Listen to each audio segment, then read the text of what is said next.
ಸೌಜನ್ಯ ಅವ್ರಿಗೆ ನಿಜವಾಗ್ಲೂ ನ್ಯಾಯ ಸಿಕ್ಕತ್ತಾ ಅಂತ?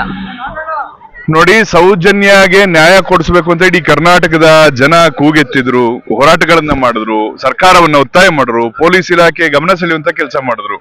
ಆದ್ರೆ ತನಿಖೆ ಯಾವ ದಿಕ್ಕಲ್ಲಿ ಸಾಕ್ತು, ತನಿಖೆಗೆ ಪೂರಕವಾದಂತಹ ಸಾಕ್ಷಿಗಳು ಯಾವ್ಯಾವ್ದು ಸಿಕ್ತು ಅನ್ನತಕ್ಕಂಥದ್ದು ಮುಖ್ಯ ಆಗುತ್ತೆ. ಹಾಗಾಗಿ ನಾವು ಇವತ್ತು ಒತ್ತಾಯ ಮಾಡ್ತೇವೆ, ಸೌಜನ್ಯ ಕುಟುಂಬಕ್ಕೆ ನ್ಯಾಯ ಸಿಗ್ಬೇಕು. ಸೌಜನ್ಯಕ್ಕಾದಂತ ಅನ್ಯಾಯ ಮತ್ತೆ ಯಾರಿಗೂ ಆಗ್ಬಾರ್ದು. ಅಂದ್ರೆ ಆರೋಪಿಗಳನ್ನ ಯಾವ್ದಾದ್ರು ರೀತಿಯಲ್ಲಿ ಪತ್ತೆ ಹಚ್ಚುವಂತ ಕೆಲಸ ಆಗ್ಬೇಕು ಅಂತೇಳಿ ಒತ್ತಾಯಿಸ್ತೇವೆ.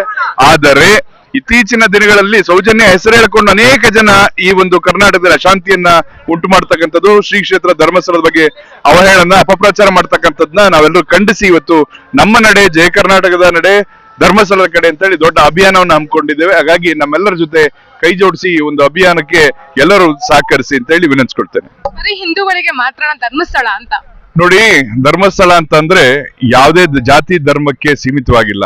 ನಾವೆಲ್ಲರೂ ಸಹ ಕುವೆಂಪು ಅವರು ಹುಟ್ಟಿದಂತ ನಾಡಿನಲ್ಲಿ ಹುಟ್ಟಿದ್ದೇವೆ. ಕುವೆಂಪು ಅವರು ವಿಶ್ವಮಾನವರಾಗಿದ್ದು, ಸಿಲುಕದಿರಿ ಮತವೆಂಬ ಮೋಹದ ಅಜ್ಞಾನಕ್ಕೆ ದುಡಿಯಿರೈ ಲೋಕಹಿತಕ್ಕೆ ಅಂತ ಹೇಳಿ ಆ ಮತದ ಈ ಮತದ ಸಾವಾಸ ಸಾಕಿನ ಸೇರೈ ಮನುಜ ಮತಕ್ಕೆ ಅಂತ ಕರ್ನಾಟಕದ ಕನ್ನಡಿಗರು ಅಂದ್ರೆ ಸರ್ವ ಜನಾಂಗದ ಶಾಂತಿಯ ತೋಟ ಇರತಕ್ಕಂತ ಕನ್ನಡಿಗರು. ಹಾಗಾಗಿ ಧಾರ್ಮಿಕ ಭಾವನೆಯಲ್ಲಿ ಕೆರಳಿಸುವಂತ ಕೆಲಸ ಯಾರಿಂದಲೂ ಆಗ್ಬಾರ್ದು. ನಾವೆಲ್ಲರೂ ಸಹ ಒಗ್ಗಟ್ಟಿನಿಂದ ಒಂದು ಈ ನಾಡಿನಲ್ಲಿರ್ತಕ್ಕಂಥ ನಮ್ಮ ಪುಣ್ಯಕ್ಷೇತ್ರ ಮಂಜುನಾಥನ ಸನ್ನಿಧಿಗೆ ತೆರಳುತ್ತಾ ಇದ್ದೇವೆ.